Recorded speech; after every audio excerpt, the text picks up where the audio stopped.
next session we have is our Eric session. We have Eric Schwab and Eric Metzger presenting. And the first of those Erics will be Eric Metzger. Eric grew up in Littleton, Colorado, and has spent much of his life along the Front Range, preserving and interpreting cultural resources in both nonprofit and for-profit organizations. He holds a bachelor's degree in anthropology from the University of Colorado at Boulder and a master's degree in museum administration from Harvard University. Before joining the McAllister House Museum as executive director, Mr. Metzger was the director of education and museum services at the Metropolitan Waterworks Museum in Boston, Massachusetts. Eric is a past presenter at the Pikes Peak Regional History Symposium, and his presentation is titled, A Decision at Stones River, Henry McAllister's Loyalty to Palmer and the Union Cause Amidst the Civil War.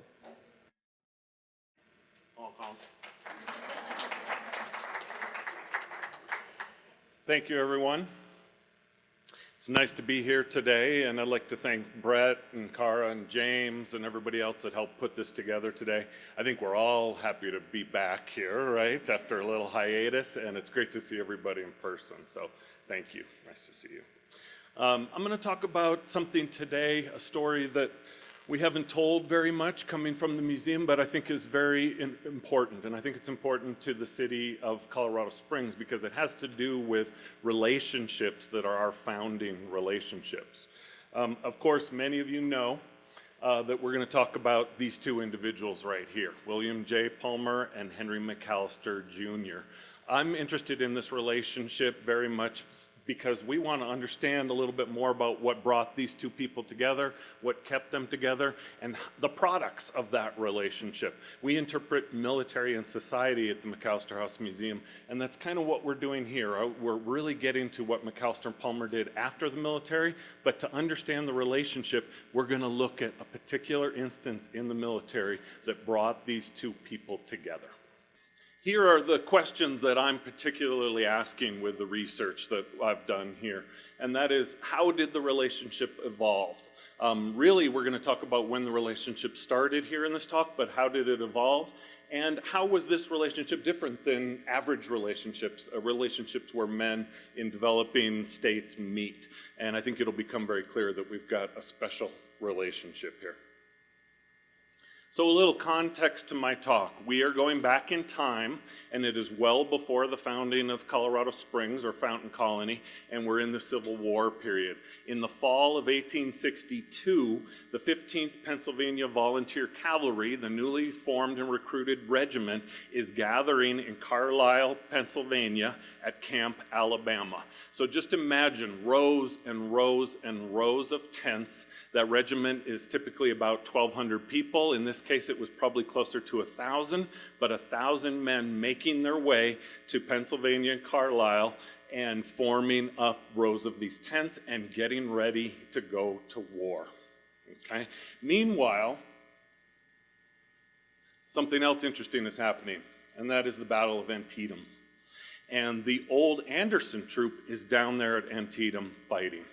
And here's where something that's very important to this relationship, to Fountain Colony, the development of Colorado Springs, happens, and that is that Palmer is captured by the Confederates. I think many of us know this. It's a very interesting story. It's a very detailed story. It's its own talk in and of itself. And it's probably a 45-minute talk, not a 20-minute talk. But just to put this context together, we've got the Confederate Army. Lee's Confederate Army has pushed north to Virginia and then Maryland, and the people in Pennsylvania are starting to panic just a little bit, and they raise a big regiment, the 15th, to help protect them. But they're gathering in Carlisle. They're not in battle there down at Antietam. Palmer is, however, because the old Anderson troop is down there, and he gets captured. Something interesting, the Emancipation Proclamation was delivered 5 days after the Battle of Antietam. So we're not going to talk anymore about the Battle of Antietam. What's important for us today is that Palmer is captured in the days following the big battle at Antietam.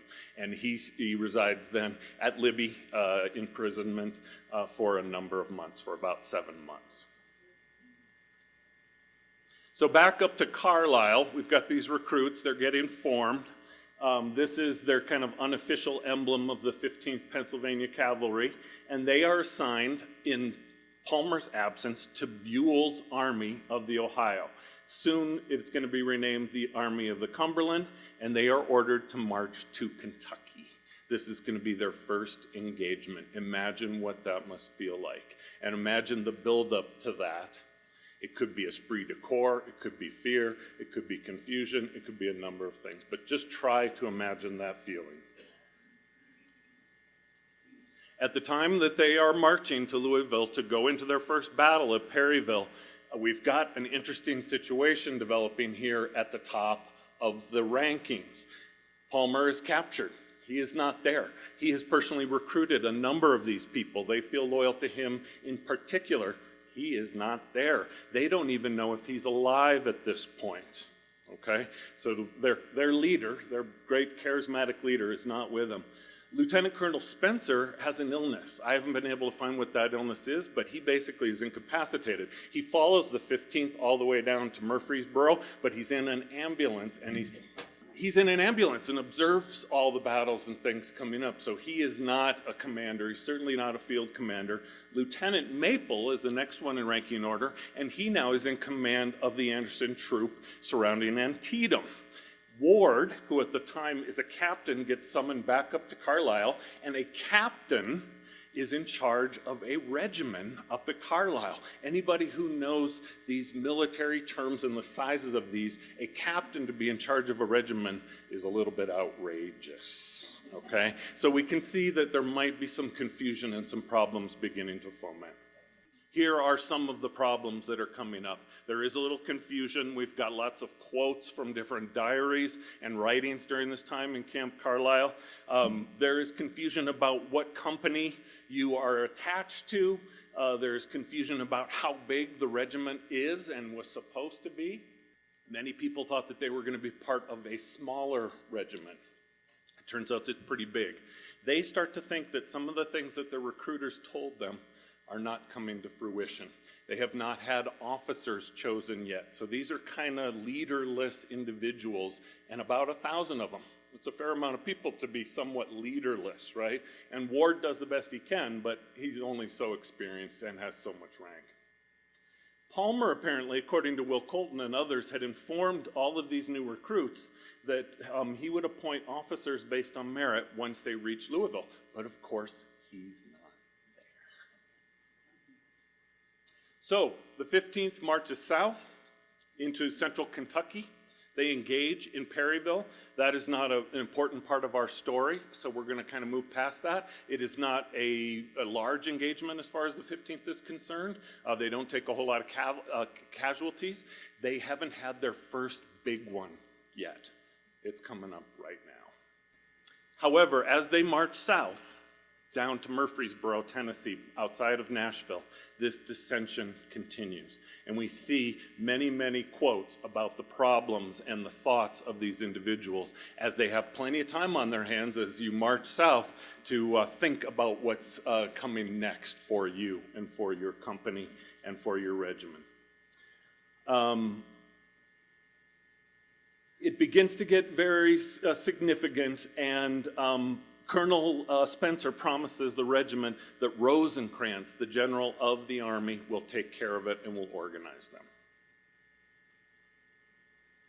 We are following the diaries of a couple individuals quite closely here, and some of you may recognize the last name of these individuals. We don't have a lot of writing from McAllister. He didn't diary, he didn't write a lot about himself, and so we are relying on information, a lot of it coming from the Colton brothers. Will Colton will be quoted a lot in this talk, and Ball Colton gets captured himself. So these are two people that are most likely friends with Major McAllister, and we're kind of making an assumption that McAllister's experience and theirs are paralleling to some extent. They are not in the same company, however. It's very interesting that during this time period, we see from some of these quotes that some of these men had made up their minds regarding this dissent, okay? Some of them have made up their minds that when it comes down to it, they don't feel comfortable going into battle, and they might say something about it. There are some gentlemen that are in some of these different companies that are saying to themselves, you know what, I signed on the dotted line, and when I did that, I committed to the Union cause. And that if called upon, if ordered to go into battle, I am going to follow my orders. Will and Ball Colton were two of those. And we'll see some more men said the same things to themselves and to their fellow regiment. So they marched down to Nashville. Up on the upper left up there is a circle around Nashville. That's where the army moves in. It was not contested. The Northern Army moves in and takes over Nashville. They use supplies. We'll see in a couple minutes they use the prison or the workhouse, and they're using all these things. There's also a great depot there, so there's supply lines going north and south on this railroad, now controlled by Northern armies, okay? And the 15th is going to set up their camp just south of Nashville there. Now, if we look at the larger circle, this is where the battle is going to take place. This is Stone's River that kind of weaves through right here.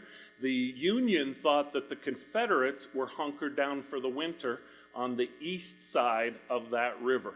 What they come to find out, and we're going to talk a little bit more about, is that that flank had been breached, and the Confederates had kind of moved across Stones River and a little bit closer to where the Union Army was, and that's going to cause a little bit of problem for the 15th. The Army arrives in Nashville on December 24th. Rosecrans sets up command. Also, the 15th arrives in Nashville on the 24th and sets up their tents just south of the city there. Christmas Day, apparently, they kind of get off. Federal holiday, right? A little tongue-in-cheek there. Christmas Day is taken off, but on the following day, the 26th of December in 1862, there is a mutiny amongst the 15th.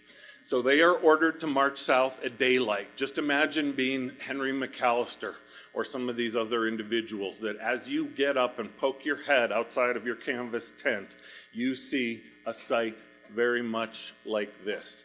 And everybody there knows what that means. When your ammunition, rifles, carbines, pistols are stacked like that, that means that you are not prepared to fight. Okay? And about 2/3 of his comrades, so in these rows and rows and rows of tents, the vast majority have their goods stacked like this. A very small minority, about a 1/3 minority, are saddling up and saying, we are going to follow orders.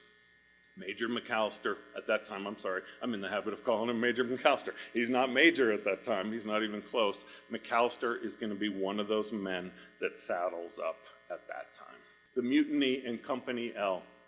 Company L is a very important part of this story because Company L saddles up the entire company. A company is about 100 people. You would typically have 3 officers and 100 men, and they are the only company that in its entire saddles up and follows orders.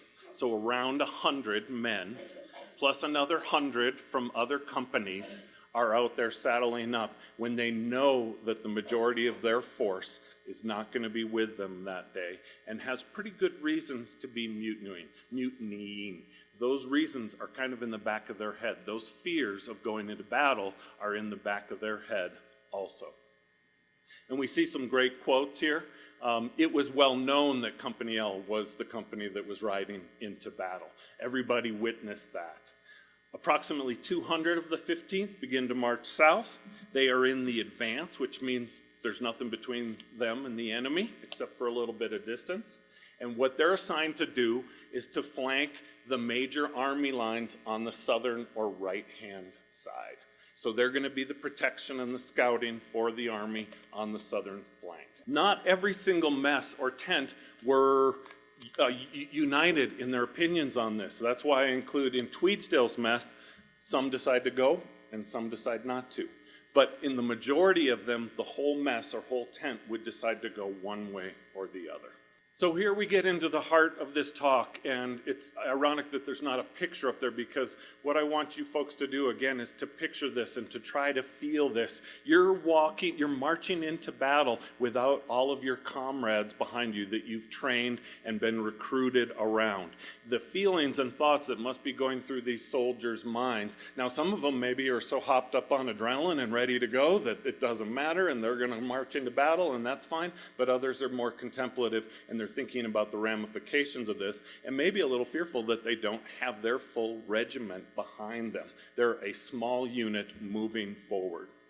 December 26th, it's a hard day. They march all night, all day long, no tents. They spread out their gumbalmas. Their new fangled rubber ponchos is what gumbalmas are.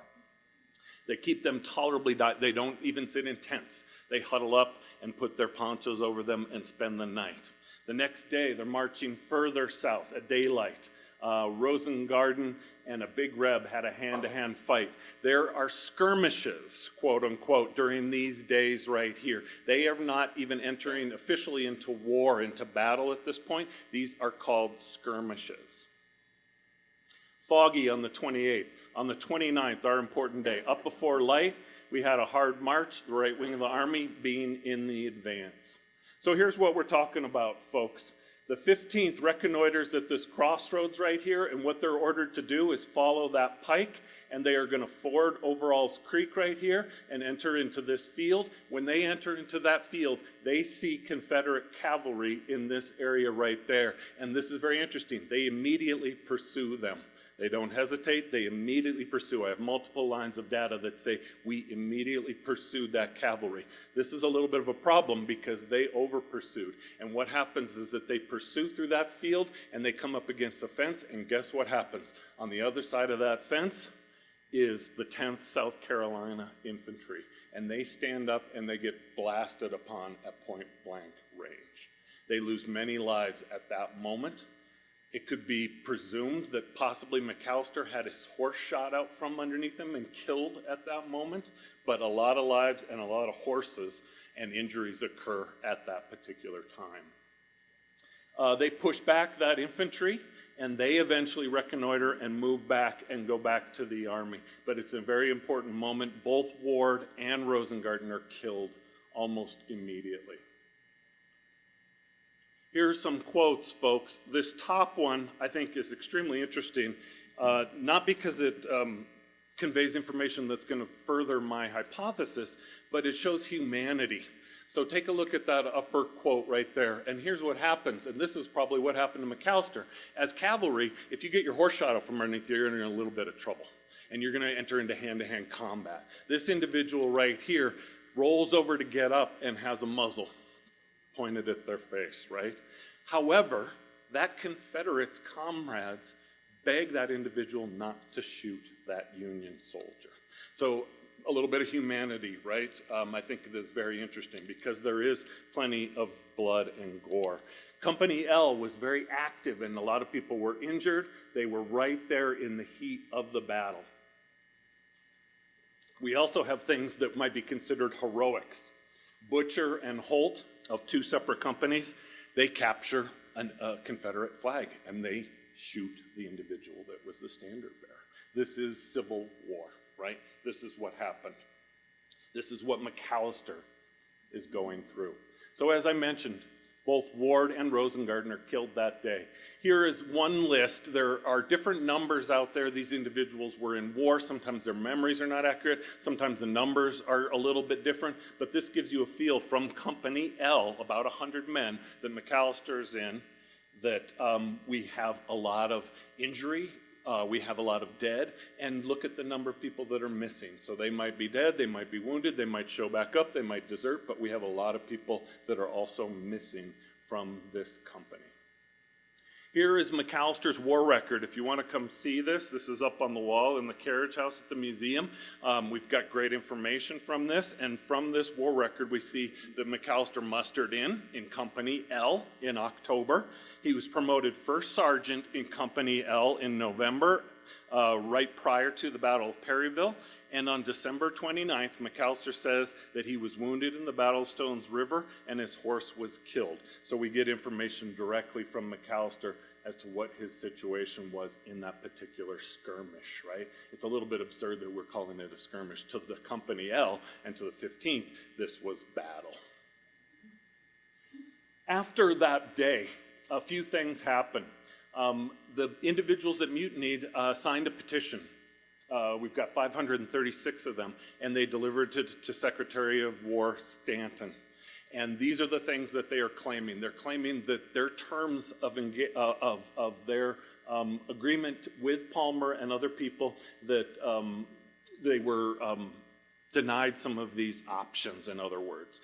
They were going to be in companies where their friends and family were also in that company, and they were supposed to be in a smaller regiment.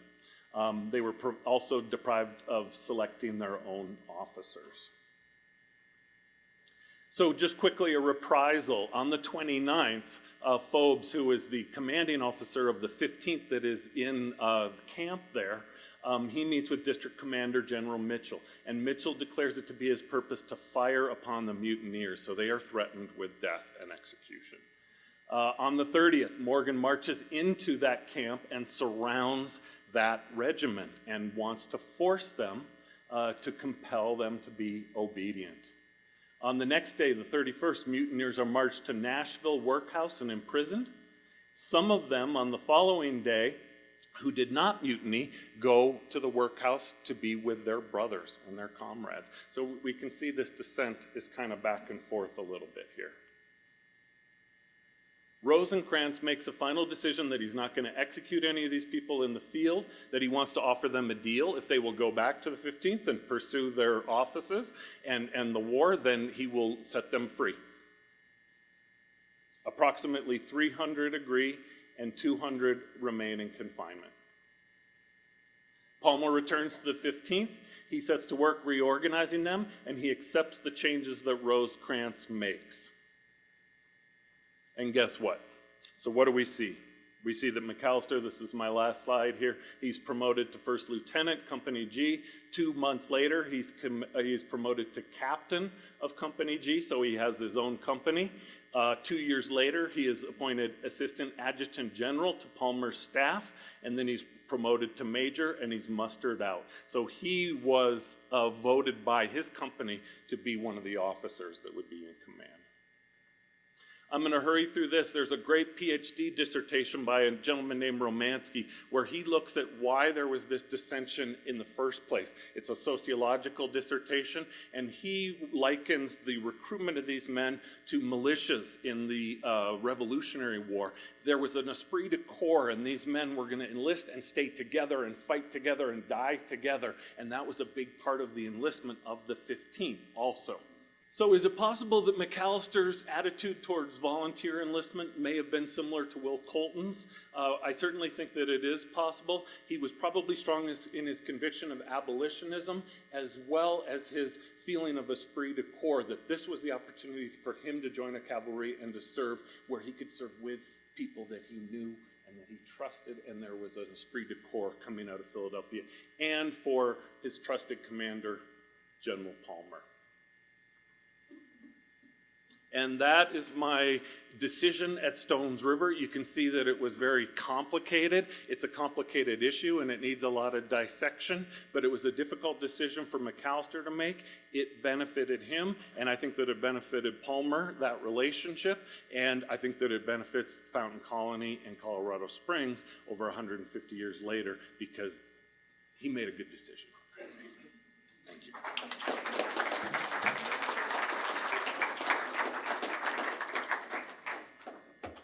Thank you very much, Eric.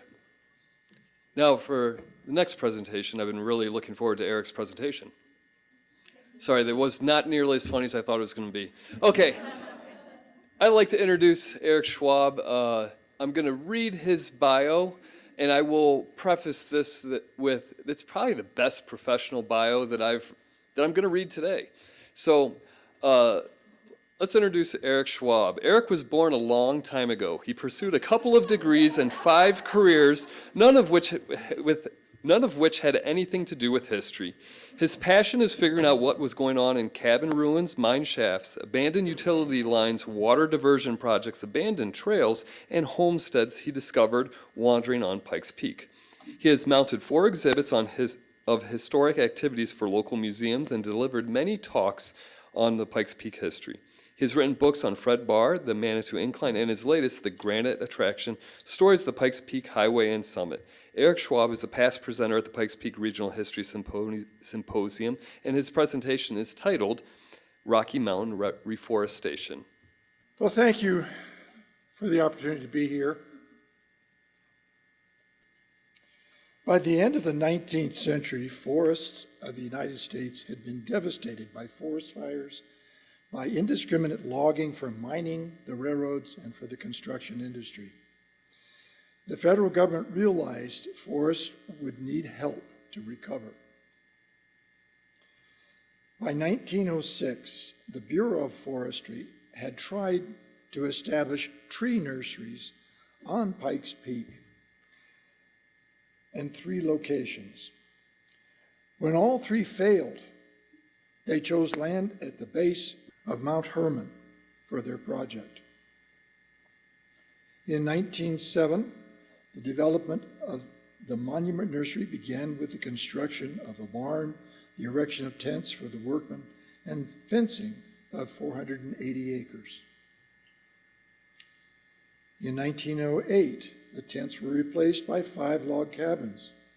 In the following years, a mess hall, tool shed, an office, a new barn, a weather station, and a nurseryman's cottage, and a cold storage building were built. Over the life of the nursery, water scarcity was overcome by the tapping of 4 natural springs, the installation of nearly 7 miles of water pipeline, 6 reservoirs, 3 storage ponds, 4 wells, and a diversion dam, finally providing storage for 300,000 gallons of water. During construction, 3 acres of the land were plowed and harrowed to lie fallow in preparation for the first seed planting. In 1907, the first seeds were sown in the area encircled in green, called the Mount Hermon Division. Seeds were planted by hand and covered with mulch. When the sprouts began to appear, the mulch was cleared and lath was laid on an overhead frame for shade. 260,000 seedlings sprouted in 1907, representing a germination rate of 96%, far superior to the dismal record of the 3 nurseries on Pikes Peak. 35,000 of those seedlings were transplanted into healing beds. In 1909, 5,000 white fir seedlings were packed in wooden crates, and the first shipment of trees left the new nursery. Each year, new plots were added for planting seeds and for healing beds. Expansion was halted by World War I. In 1929, the Forest Service purchased an additional 400 acres. This new area was called the Rock Division. In the 1930s and early 40s saw the greatest period of nursery's growth, with 50 acres under cultivation. During the Great Depression, young men from the Civilian Conservation Corps were employed for the development of the nursery. Temporary barracks were put up at the east end of the nursery to accommodate the 200 CC seedmen employed by 1937. From 1934 to 1942, the new construction was undertaken in the Rock Division, consisting of a new barn, a tree packing shed, a seed storage building, a garage, a blacksmith shop, 2 pump houses, a tool house, and a cold storage building.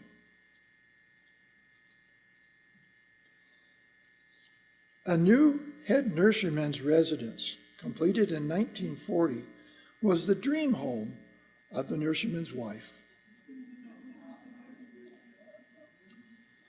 The outbreak of World War II, there was a dramatic slump in production. The CCC boys were called away to fight in the war. In 1943, the nursery had to plow under 3,346,000 trees for lack of a market. A severe drought in 1950 led to discussion of closure. In 1958, the future of the nursery was being discussed again. However, instead of closure, there was a minor expansion of the existing planting areas. In the early 1960s, it was clear the nursery could not operate profitably. The Monument Nursery was formally closed June 30th of 1965. The production of nursery stock for reforestation was moved to Mount Sopris in western Colorado. The process of seed production began with the gathering of clones native to the area to be reforested. Heat was needed to release the seeds from their cones. Cones were spread out on tarps on the ground so the sun could warm them. Once most of the seeds were out, the cones were gathered and placed in this tumbler to shake out the remaining seeds. Obviously, the weather could cause problems with this process.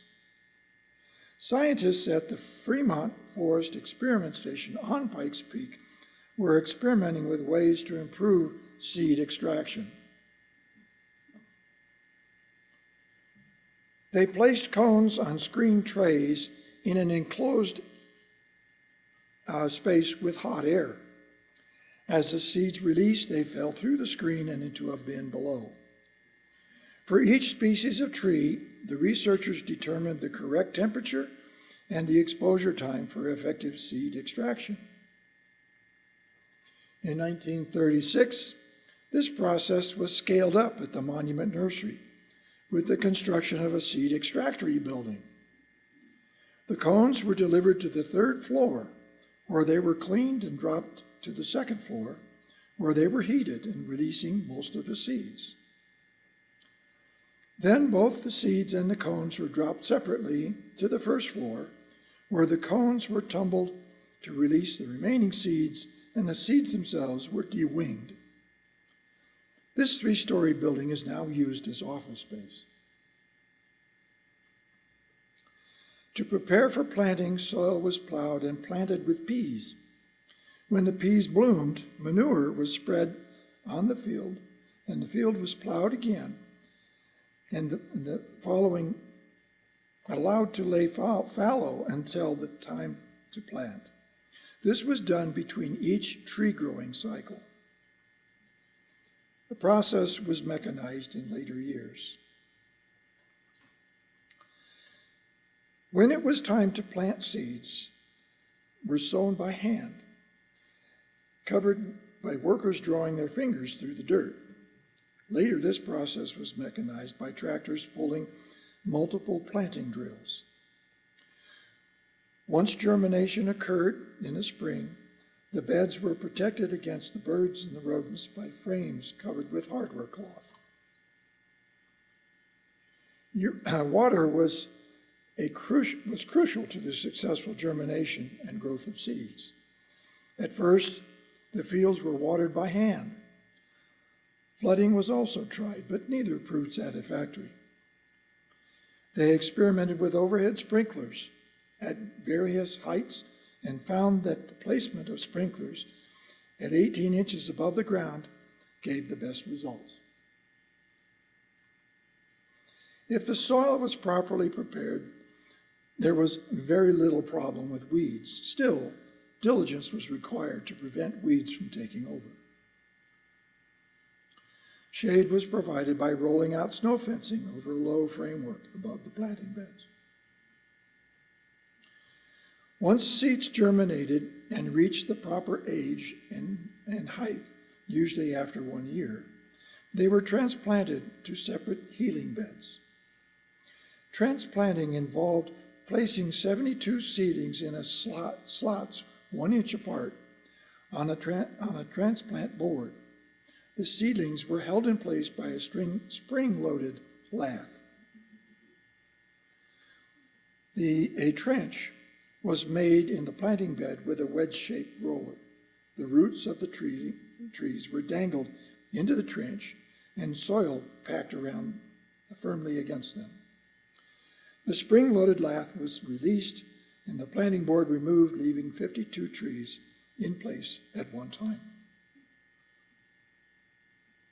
This process was mechanized after 1937 by a transplanting machine. Human involvement was still required. The man sitting behind the two women is handing them seedlings, which the women were threading into the machine by hand. In the spring, tree seedlings were dug and sent to the tree packing shed. Here they were packed in moss and put in boxes and sent to the cold storage building. When trees were needed, they were shipped to the planting camps. It cost from $2.50 to $3 per thousand to produce Douglas fir 2-year-old seedlings, which did not require transplanting. Transplanted trees cost from $7 to $10 per thousand. When it was known that planting would be in poor soil conditions, the seedlings were individually packed in loam in a container of asphalt paper. In order to automate the potting process, a special work table was built. There was a metal box, or form, which hinged with a hinged lid built into the top of the table. Into this form was placed the asphalt paper, the seedling, and the soil. The cover was then closed and a lever pulled to compress the soil around the root and to form the paper pot. The cover was then opened and the paper pot held closed with 2 small nails. Moving the lever forward would push the potted seedling out of the form. One man could pot about 600 trees in a day using this device. Seedlings were shipped to planting sites all over Colorado, as well as Wyoming, Kansas, and Nebraska. Nearly 50% of the trees produced were ponderosa pine. More than a quarter were Douglas fir. Engelmann spruce and lodgepole pine accounted for less than 10% each. Rodents were excluded from seed beds by hardware cloth fences. Nevertheless, in 1935, field mice destroyed one of those beds. For several days, staff puzzled over how the mice got into the protected bed.